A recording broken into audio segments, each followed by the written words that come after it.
with that sulfur like that and the candida like that, he probably craves pastas. I mean, I wouldn't, put him on that parasite M for a few months, going to have to, and he'll get over the craving for pastas because there's nothing tasty about those sort of things.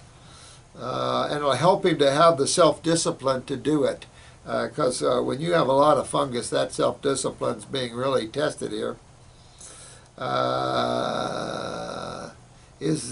Let's see, he did apple cider vinegar every morning, but it's backed off. I don't care, I never do apple cider vinegar. Thank you, I'd rather have a glass of lemonade in the morning. Digestive enzymes, no way, Jose. He loves chlorella. Okay, if he likes palm scum, go ahead, I don't care. But if you're going to detoxify deeper, you might want to hold it off. Now, he has hernias. He blew a hernia in his right groin. Okay. Now, what's going on here? Did we just talk about that? I'll write that on here, although I've addressed hernias before. But we're also talking about candida. Okay. Yeah, so he's checked that parathyroid gland. He passed out once, weird feeling in the hernia, I guess it was, and scared the crap out of you.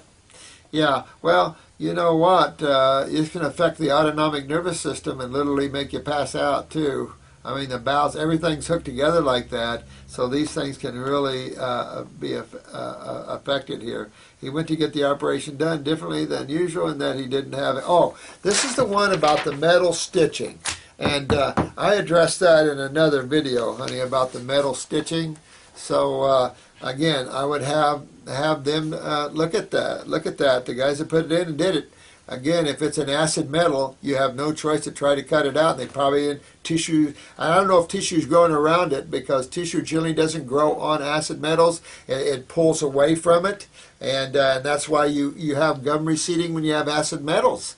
That's why these amalgam fillings and all this and these metal caps. So they always keep that metal cap. Never use metal caps. I mean, that you always want alkaline metals. This is why titanium is used most of the time in rods for bones and stuff like that. So I don't know what to tell you with that. You'll have to have your doctor take care of that.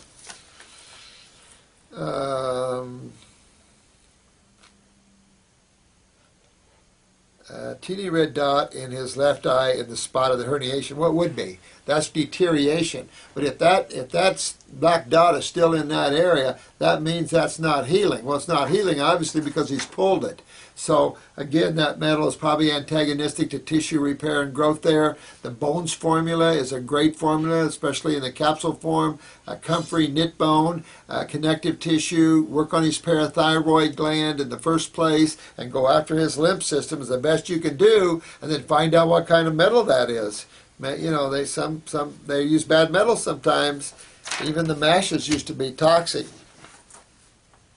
Now, this person had an appendectomy, and sorry I'm going so fast, but I have literally a bunch more to go through. I don't know how close he is to being done, but this person had an appendectomy and bowel resection when I was 6 months pregnant with my first daughter. Oh my God. Poor thing.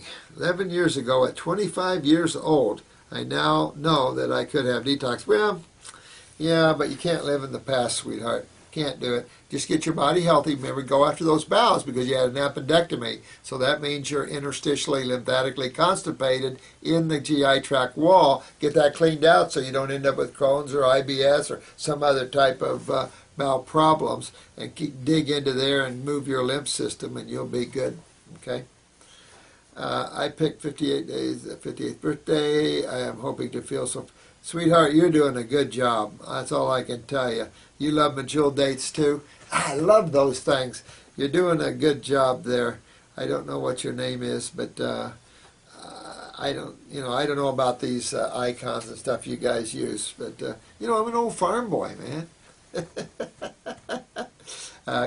You're doing a good job, though, sweetie. I'm watching what you're saying and your questions here and stuff, and you're all doing a good job here. Here's another one from the same lady.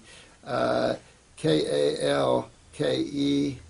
I need to know your name. I'm borderline hypothyroid. Took sea kelp with iodine tincture. People go nuts with iodine tincture, and then suddenly you get hyperthyroid. And this is a never isolate chemistry, and iodine is one you never isolate. Your heartbeat sped up too fast. You don't touch your thyroid, because what you're saying, everything you do makes your thyroid speed up, your heart palpitate. You tried Armor, it did the same thing. For some reason, it sounds like you're more hyperthyroid than hypo here. You take a little bit of iodine, you take a little bit of Synthroid T4, and it just even T3 here, and it hypes you up. So that's what it does, is turn on heart rate. So I would lay low on that. I wouldn't touch anything. Do your basal temperatures under your arms. See what your basal temperatures are, honey, and see if you're anything below 97.5. I'll take a 97.5 in today's world of thyroids. But anything close to the 96s, upper 96s, are going to be real hypo. But this indication to me, and what you're saying here, is you're a little right on the border of being hyperthyroid, and this is throwing you out. See, you can't go by blood work. You can't. Are you cold? Are you hot? Are you warm? Where are you in body temperature? That'll give you some clue. The colder you are, the more hypo you are. The hotter you are, the more hyper you tend to be. But I would be real careful with doing anything with the thyroid gland here at all. You could be hypo, have a heck of a lymphatic stagnation here, and that's the trigger. But I would detoxify myself and really go after this, and go after the GI tract, right? Because I follow what you're saying here, and all your different things. And I would go after my GI tract, I'd go after my kidneys and adrenals, and after my lymphatic system. Let me take a quick look, see where he's at, and I'll be right back. I hope we can cut this out of here.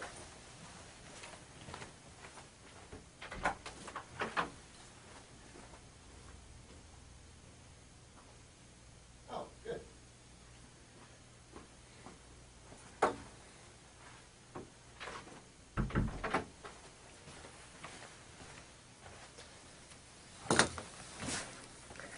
Oh, we're plenty good. He's got a ways to go yet. A good friend of mine's tiling around the station out there because we're so busy that we're wearing the carpet out. Yeah, I think I bought cheap carpet. I don't know. Didn't mean to, but so we have some time here. I hope I'm not boring you, but I want to get through all these, and then I'll be caught up, and then maybe I can stay caught up here. As soon as I think that, though, you guys plaster me with them, which is okay. I tell you, if I can help you all, I'm happy, and we'll have a nice archive of videos here for people, and it'll really be helpful.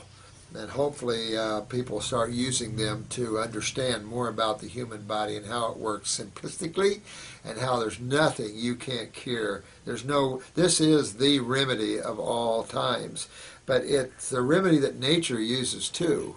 Nothing new here. This person is noticing some yellowish white balls of something floating in the water, size of marbles. After you stool, I take it. What is it? Yellowish white? I don't know. Yellowish would be an indication of maybe a lipid or cholesterol, and you could be passing some lipid stones. Gallstones are, almost every gallstone I've ever seen, and I was just watching Oddities before I came in today, and Mike got a gallbladder full of stones for his birthday present. Preserved, of course, but there it was just full of gallstones. But gallstones are emerald green and yellow, which is yellow is the cholesterol, of course, and bile is the green. But yellow white, I don't know. I have a nurse and she writes me every month, and the stuff she sees coming out of her, the parasites. She's the one that called me. She felt her things moving in her brain. Her brain was going numb, and she got out jars. I got some back here, jars of threadworms. Maybe I can show them to you if you can see them. Jars of threadworms. Little threadworms, pretty gnarly. I've got a lot of tumors back here we pulled out, and some parasites and stuff. You'll see them when you come to the class. I don't have an overabundance of stuff, but I used to pay anybody would save. But, you know, people don't save stuff. They flush them down the toilet, freak out. But, boy, to read her diary is like, oh, my God, that came out of you? I mean, that's the thing. But now her brain is healed up. Very little numbness left, no more movement. I could tell you some really sickening parasitic clients we've had where the skin was the blue hair, remember those? Moving. I mean, one lady, Kathy had bleach in it following her around, just paranoid because extreme infestation, extreme. Where if you just peeled the skin off, it would be just like a corpse with the maggots and stuff. It was just gnarly stuff we've seen in here. And no help for them. We need to learn to deworm ourselves and our kids every year. And if you're a dead animal eater, maybe every 6 months, especially if you're eating raw meat. But they come from everything, not just meat, so don't get me on that one. Okay, let me see. Yeah, your husband is he's a hypnotherapist. Yeah, we have people that cancel or don't show up. We don't mind cancellations. And actually, I don't mind people that don't show up because I get a chance to talk to you guys. But I do feel bad for those that we have a very serious waiting list, and it's like, oh my God. And it isn't nice when people do that. I don't do it to other people. If I forget and don't, my heart drops. I feel so sorry. But I don't remember ever doing that to somebody. But that's just the way people are. People don't care. And it's like they don't understand it. It's just life, you know. This is addressing leukemia. Again, I addressed it here. I want to make sure that that you understand that you get rid of this. You get rid of your leukemia.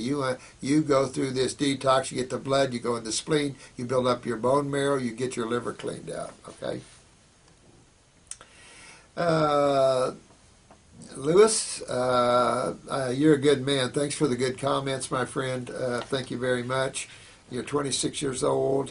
Let's see, who was this that you knew? A coworker developed an itchy smell on the right side of his face. Now I know it was his lymph nodes. Exactly. And doctors determined he had cancer, removed them. He died soon after. You know, it's just sad. These are stories that you hear over and over. You know, the public does not hear the huge amount of deaths that are occurring from this. They only hear of the very few survivalists. They don't see the huge number of people that are dying from this out of control oncology. They don't hear it. So if I ever have to go to court with the medical doctors, they're going to hear it because we're going to bring in the news and we're going to blow this door wide open.